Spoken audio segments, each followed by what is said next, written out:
guys, today we'll talk about how can you enable Ascend on your Meitu app. We're going to figure out the solution on how you can do that on your app.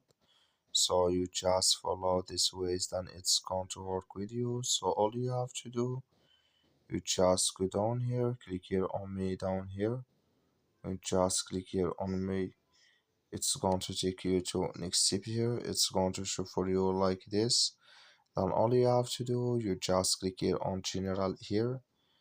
Then it's going to take you to next step here. So then you click here on settings. You just click on settings. It's going to take you to this list here. Come here to us in here. Just click in this sign. Like you see here, this color show for us. That's mean here us and enable with us now. So that's all you have to do. I wish know you agree. That's all. Thank you for watching. Don't forget to support us by like and subscribe.